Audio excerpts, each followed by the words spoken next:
ಧರ್ಮಸ್ಥಳದಲ್ಲಿ ಘರ್ಜಿಸಿದ ಕೇಸರಿ ಲ್ಯಾಂಬೋರ್ಗಿನಿ. ಧರ್ಮಸ್ಥಳ ದೇಗುಲದ ಆವರಣದಲ್ಲಿ 4 ಕೋಟಿಯ ಕಾರು. ಮಂಜುನಾಥನ ಸನ್ನಿಧಿಯಲ್ಲಿ ರೈತನ ಕಮಾಲ್. ಸ್ವತಃ ಕಾವಂದರನ್ನ ಕೂರಿಸಿಕೊಂಡು ಧರ್ಮಸ್ಥಳದಲ್ಲಿ ರೌಂಡ್ ಹೊಡೆದಿದ್ದಾರೆ. ಲ್ಯಾಂಬೋರ್ಗಿನಿ ಕಾರು ಏರಿ ಬಂದ ಧರ್ಮಾಧಿಕಾರಿ.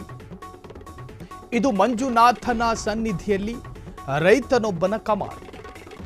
ಸ್ವತಃ ಆ ಕ್ಷೇತ್ರದ ಧರ್ಮಾಧಿಕಾರಿಗಳನ್ನ ಕೂರಿಸಿಕೊಂಡು ಧರ್ಮಸ್ಥಳದಲ್ಲಿ ರೌಂಡ್ ಹೊಡೆದಿದ್ದಾನೆ. ಲ್ಯಾಂಬೋರ್ಗಿನಿ ಕಾರ್ ಏರಿ ಬಂದ ಧರ್ಮಸ್ಥಳದ ಧರ್ಮಾಧಿಕಾರಿ. ಧರ್ಮಸ್ಥಳದಲ್ಲಿ ಘರ್ಜಿಸಿದ ಕೇಸರಿ ಲ್ಯಾಂಬೋರ್ಗಿನಿ. ಧರ್ಮಸ್ಥಳ ದೇಗುಲದ ಆವರಣದಲ್ಲಿ 4 ಕೋಟಿಯ ಕಾರೊಂದು ರೌಂಡ್ ಹೊಡೆದಿದೆ. ಇದು ಶ್ರೀ ಕ್ಷೇತ್ರ ಮಂಜುನಾಥನ ಸನ್ನಿಧಿಯಲ್ಲಿ ರೈತನೊಬ್ಬನ ಕಾರ್ ಕಮಾಲ್ ಮಾಡಿರುವಂತಹದ್ದು. ಧರ್ಮಸ್ಥಳದ ಶ್ರೀ ಕ್ಷೇತ್ರ ಸಾಕಷ್ಟು ಭಕ್ತಾದಿಗಳು ಬರುವಂತಹ ಒಂದು ಜಾಗ. ಅದು ಸರ್ವ ಧರ್ಮದ ಭಕ್ತಾದಿಗಳು ಕೂಡ ಅಲ್ಲಿ ಬರ್ತಾರೆ. ಅಲ್ಲೊಂದು ಲ್ಯಾಂಬೋರ್ಗಿನಿ ಕಾರು, ಐಷಾರಾಮಿ ಕಾರು ಬಂದು ನಿಲ್ಲುತ್ತೆ. ಬಂದಂತಹ ಭಕ್ತಾದಿಗಳು ಆಶ್ಚರ್ಯದಿಂದ ನೋಡ್ತಾರೆ. ಇದೇನಿದು, ಒಂದು ಕೇಸರಿ ಕಲರ್ನ ಲ್ಯಾಂಬೋರ್ಗಿನಿ ಬರ್ತಾ ಇದೆ. ಅತ್ಯಂತ ಕಾಸ್ಟ್ಲಿಯೆಸ್ಟ್ ಕಾರ್ ಅದು ಯಾರೋ ಒಬ್ಬರು VVIP ಅಥವಾ VIP ತಂದಿದ್ರೆ ಅಷ್ಟು ದೊಡ್ಡ ಮಟ್ಟಿಗೆ ಚರ್ಚೆ ಆಗ್ತಾ ಇರಲಿಲ್ಲ. ಒಬ್ಬ ಸಾಮಾನ್ಯ ರೈತ ಅಷ್ಟೊಂದು ದೊಡ್ಡ ಐಷಾರಾಮಿ ಕಾರೊಂದನ್ನು ಶ್ರೀ ಕ್ಷೇತ್ರದ ಆವರಣಕ್ಕೆ ತರ್ತಾರೆ ಅನ್ನೋದಾದರೆ ಒಂದಷ್ಟು ಆಶ್ಚರ್ಯಗಳು ಪ್ರತಿಯೊಬ್ಬರನ್ನು ಕೂಡ ಕಾಡುತ್ತೆ.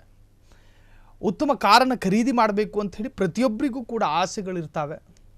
ಆದರೆ ಒಬ್ಬ ರೈತ ಇಷ್ಟು ದೊಡ್ಡ ದುಬಾರಿ ಕಾರನ್ನು ತರೋದು ನಿಜಕ್ಕೂ ಕೂಡ ರಾಜ್ಯಕ್ಕೂ ಕೂಡ ಒಂದರ್ಥದ ಈ ಅಭಿಮಾನ ಮತ್ತು ಆಶ್ಚರ್ಯ.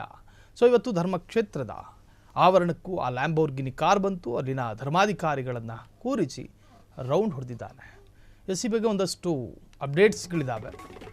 ಇದು ದುಬಾರಿ ರೈತ ಸಂಜೀವ್ ಅವರ ಲ್ಯಾಂಬೋರ್ಗಿನಿ ಕಾರು. ಧರ್ಮಸ್ಥಳಕ್ಕೆ ಪ್ರವಾಸ ಹೋಗಿದ್ದ ಕಾರು ಒಡೆಯ ಸಂಜೀವ್ ಧರ್ಮಾಧಿಕಾರಿಗಳನ್ನು ಕೂರಿಸಿಕೊಂಡು ದೇಗುಲ ಪ್ರದಕ್ಷಿಣೆ ಹಾಕಿದ್ದಾರೆ.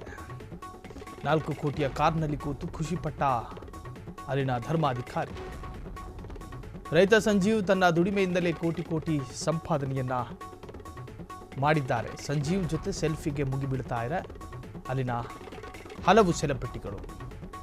ಈಗ ಧರ್ಮಸ್ಥಳದಲ್ಲಿ ಕಾವಂದರ ಜೊತೆ ಪೂಜೆ ಮಾಡಿಸಿದ ವಿಡಿಯೋ ವೈರಲ್ ಆಗಿದೆ. ಇದು ದುಬಾರಿ ರೈತ ಸಂಜೀವ್ ಅವರ ಲ್ಯಾಂಬೋರ್ಗಿನಿ ಕಾರು.